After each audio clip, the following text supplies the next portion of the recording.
we are the Health Mattress team. I'm Nick, David and Julie are out of town, and today I'm going to be talking about some of the strategy and then concept level discussion and decisions that we've been making for our project.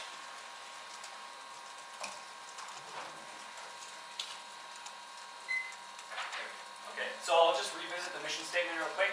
Our mission statement is to develop a comfortable system for residential bedridden patients, which seeks to reduce the risk of pressure ulcers and joint stiffening while minimizing routine caregiver effort. A little bit of a mouthful, but I think it encompasses our general goals. So as a revisit, the problem that we're facing is that there are a number of bedridden patients in the United States who suffer major health detriments as a result of being stuck in a bed all the time. And the goal for our project is to come up with some system which helps to increase their comfort while simultaneously decreasing the risk of forming pressure ulcers, which occur as a result of not being able to move and being stuck in bed. So the high-level set of functional requirements that we define for our system are as follows, broken down into primary and secondary, with primary requirements being things we're really focused on, and secondary requirements being things that would be cool to have, but are definitely not our current focus for the project. So primarily it needs to be safe, meet a target cost, and provide some form of joint actuation, combining both some small level pressure variation as well as a more macroscopic movement of a limb. And specifically we're going to focus on movement of one leg. So in our last presentation we discussed three high-level strategies: a pneumatic air bladder grid, an electromechanical body crane, and an electromechanical roller and robot system. And today I'll look at how those have sort of evolved into a single hybrid system that is composed of an underbody electromechanical actuation and an overbody electromechanical actuation to provide first small-scale body motion under the body and then larger-scale body motion from some overbody system. And we believe this hybrid approach will allow for the most effective solution to this problem. So in a grid form, we have this set of two ideas for each of those two subcomponents of the system. In the underbody, we have some sort of roller element or massager element. And in the overbody, we have a carriage slide system or a barred linkage. So the general idea for the first underbody system, the rotary massager, is to have a set of rotating elements under the body in some sort of grid. And these elements might also have the ability to translate, which will provide small motion similar to a shiatsu massage chair that you might have experienced before. And to evaluate this, we looked at some preliminary testing. So it looks a little gruesome, but very simple. Safety is a functional requirement. So we were very careful. One of my roommates gave this terrifying contraption, and Evan seems to think it's.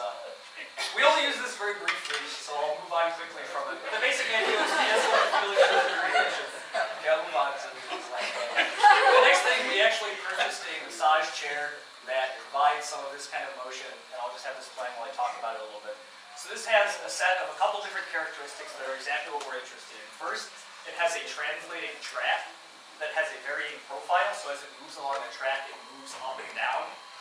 And it also has these independently rotating elements that provide massage motion, so it has a simultaneous linear translation as well as a massage profile that provides a lot of this kind of characteristic motion we're interested in.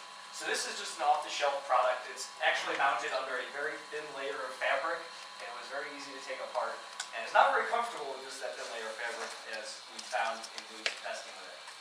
But this is a basic system that provides some combination of linear and rotary motion for under-the-body massage. And we found in using it a number of observations related to interfacing with this system.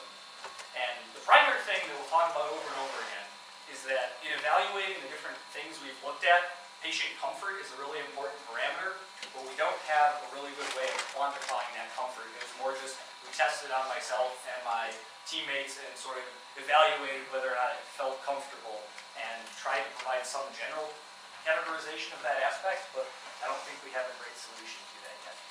And ultimately we looked at using this thing, which has about a 22-inch travel in a couple different areas of the body to evaluate how it felt to have it moving through this height profile, which was kind of a sinusoidal pattern, and then it goes to a maximum where you're supposed to have your neck because it's a chair massager.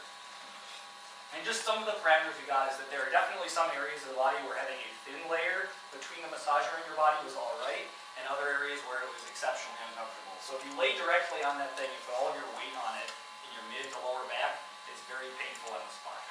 But if it was right under the legs, which are already slightly suspended from whatever surface you're resting on, it was fairly comfortable. So we found that using a thicker pad under some of these more bony areas was more comfortable, not surprising, than under some of the more bony regions of the body.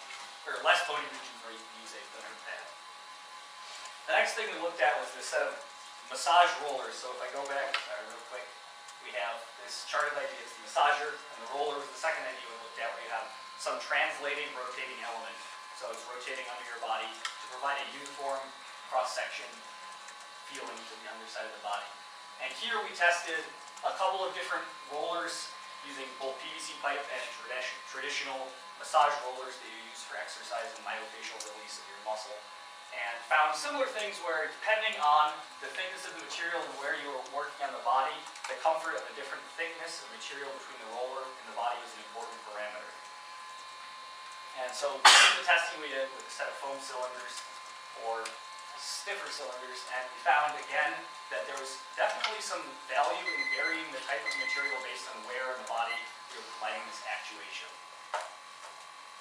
Finally, the overhead systems we didn't look at in as much detail because we were primarily focused on understanding some of these underbody elements and exactly those comfort aspects and how to quantify those.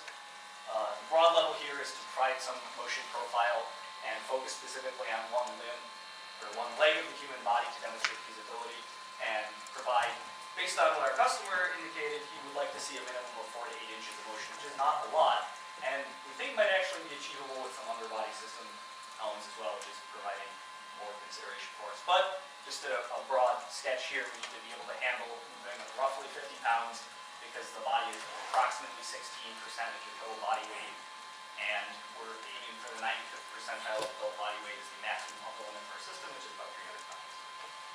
So these are some of the key takeaways. Patient comfort is a huge parameter that we need to worry about. Our customer is continuing to provide different opinions on things that he wants us to do, and I met with him again just last Friday, and he got very excited about the side element of the system. So it's a little frustrating, but still interesting and fun. And now I just want feedback on what you think of some of the concepts we have, maybe even some ideas on how to assess patient comfort, because that's a really important aspect of this project. On the material interface between the patient and the roller, the thickness of the roller, and where on the body you're moving. So we found primarily a big issue is if you're rolling under the legs back and forth, it was fairly easy. We didn't quantify with force gauges or anything, it was more just people rolling them and getting some general idea. But the big issue is transitioning from under the leg up to the butt region and moving under there. You had to provide a huge amount of force for the larger diameter. However, for the smaller diameter roller, there was very little impact on the legs. So one thing we were actually considering, similar to the shiatsu massager, is having a varied profile where it moves slightly down when you go under certain regions of the body so that it's not constant. But two people rolling on the side of our largest test subject were able to move the thicker roller all the way up the body, but it was difficult. Another aspect that was important we found is having the roller have some sort of slip surface on the outside so that the impact of their weight is distributed somewhat. Yes? Did you notice with the rolling concept that the patient or that you might be shifted along with that in positioning? So that was particularly something we saw, yes, with moving under the leg and then up the butt. There was a combination of when you're trying to roll, or trying to roll like this, it was mitigated somewhat, but you still definitely felt like you were being pushed up the bed. Right. And so the biggest issue with that system is looking at having some sort of variation in height so that that doesn't happen as much.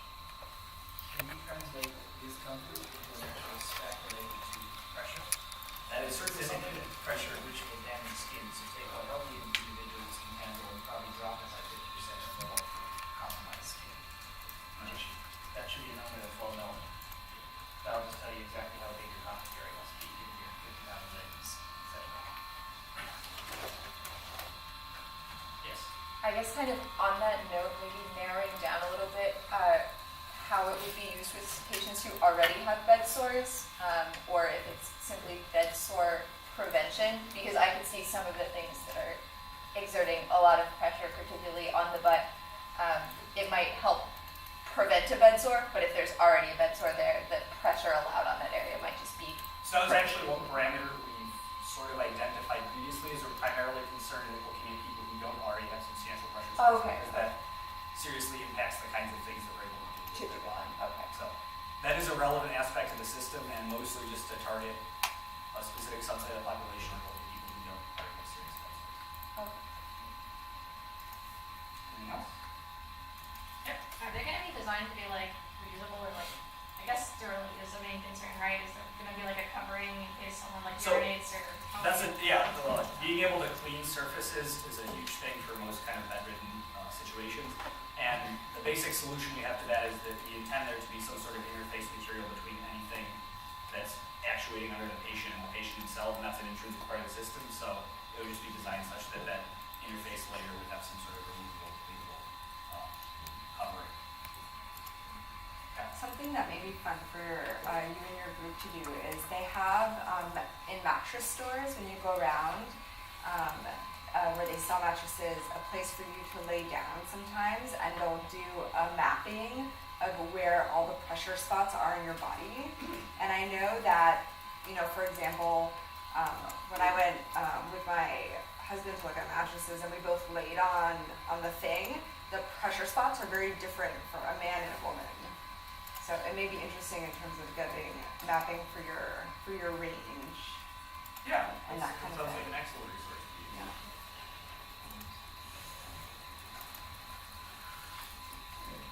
So one suggestion, like to simplify the system, instead of having so many rollers, why not put them on a common rail? And instead of actuating them separately, why not just actuate the common rail so that instead of having 10 rotations, you can just have 2-3 rotations. Yeah, so that was actually a concept we did discuss that wasn't really reflected in the imagery here. So this shows this like ridiculous grid of many elements, but the actual product that we got, this device, is a single rail with 2 co-rotating elements. So the actual system would probably be something where maybe we divide the body into 2 regions of these rails, but yeah, we wouldn't actually have this grid of 15 different sets of actuated elements. That's not very simple for us.